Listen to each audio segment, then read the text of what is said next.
What's going on, guys? So, a little video on DJI and refresh, and if you have a drone that needs servicing or isn't behaving the correct way, what do you do? Right now, refresh isn't even an option in the US because they discontinued it because of probably availability for parts. And that's super crappy because refresh is a really great program, but DJI Support is usually pretty rock star. So I had a Mavic 3 Pro that I had a teeny little bit of impact with. The gimbal seemed like it was not leveling out the correct way. I had a remote, an RCN1. Mind you, it's a Mavic 3 Pro, so it's the RCN1 that works with that as far as the iPhone. And that also was not holding a charge and was kind of beat up. So long story short, I ended up creating a case on DJI's website. So you go to dji.com/support. You go and submit a repair request or whatever it's called. But I could do a video just on that if you guys want me to do a little bit more in depth. So just let me know in the comments below. But what you basically do is go to the website, go to the support side, submit a repair case, and then you get a label, which is really great. So DJI sends you a label, and you put your stuff in a box and you send it off to DJI Repair. This time it actually ended up going to a facility in Texas. So I don't know, I think they moved the locations a little bit to where they're actually getting sent to. But this went to Texas, took a couple days, got it checked in. And essentially, the good thing is I didn't have refresh. I ended up getting a bill saying there were certain things that were wrong, like a module board had to be replaced on my RCN1 controller, and then the gimbal module or some kind of stuff had to be done with the Mavic 3 Pro, and I got a bill for $240. I called because sometimes they'll actually adjust the bill a teeny bit. If you ask, you say maybe you're having a hard time or money's tight, it's the holiday season. But apparently they said they were pretty much at where they needed to be. They couldn't do anything with the bill. Not a big deal. $240 wasn't that big of a deal. But the cool thing is I just got this back today, and for $240, let's see what happened. So we go ahead and we'll open the box. And we got this guy, which I believe is my gimbal cover that I sent in, or the protector. So So the cool thing is you don't send in your memory card. You basically send in the drone. You normally won't have to send in the remote, but my remote was having issues, so I wanted that to be peeked at. So they sent me what I sent them. Whoop, maybe they... No, okay, so they sent me my props off the original drone. They sent me my cable off my RCN1 controller. I don't know, maybe they didn't, because this is a Lightning, and I don't use Lightning. I got USB-C with the iPhone 17 Pro Max, and they sent this thing back. So that's that. And then the RCN1, let's see this thing. So they sent me a brand new RCN1. So as you can see, brand new, no wear.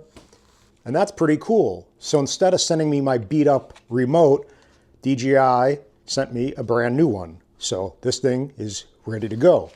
And the Mavic 3 Pro, which was pretty beat up, used it a lot, and that thing had some impact, as I said. They sent me a brand new replacement. Boop. So you see? So new serial number, new everything, and that's pretty cool. So you spend the money thinking it's going to get repaired, and I don't know why they do that, but maybe it's less expensive or just more cost effective to send you an entire new product, or maybe they just don't want to mess around. But DJI Support really has come a long way, and they're pretty rock star, actually. So that's cool, because at one point, to me, DJI Support was pretty inferior compared to a lot of other places. And Autel at one point kind of started to pick up the slack when they were kind of hitting the more consumer realm of the drone world and making that attempt.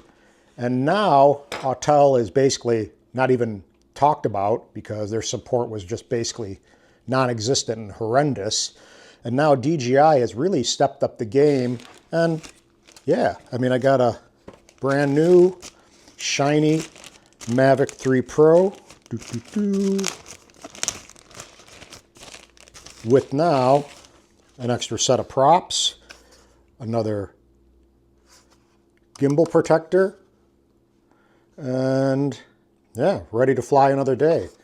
So I actually ordered off of B&H a Mavic 3 Pro Cine Fly More combo to have as a backup to this drone. I personally don't see any need to have a Mavic 4 Pro for what I do with my work. I make money and these things are just solid workhorses, and I don't really want to go and figure out another drone. I'm sure the Mavic 4 Pro is great, but this thing, I have zero complaints. It does everything I need. I'll have a Cine coming soon, so I'll have ProRes if I want to throw that out to a client, and I'll have an identical backup to this guy with another 3 or 4 batteries. So I'll have 10, 11, 12 batteries, whatever I have for these drones. And yeah, super rock star. But DJI Support sometimes will surprise you by just doing something like this, and that's pretty cool. Let's see, open this guy up. Yeah, brand new. So, doot. Thank you, DJI. Giving them a little shout out. And, boop. Let's try to get this thing in focus. But yeah, if you guys want to know how to submit an incident report or a drone to DJI to get your drone sent in and repaired, let me know. I can do a little walkthrough. It's pretty simple and it's pretty thorough. They actually send me images of, or they'll send you images of what they are looking at and seeing, and maybe of the firmware being updated, etc. So it's pretty neat. It's pretty thorough. You actually get your drone getting looked at, almost like it's in the doctor's office. But yeah, that's it. A little short, brief little video on what happens when you send your drone in for repair sometimes. Get a brand new one, get a brand new remote, and again, fly another day. Subscribe if you haven't, and aloha.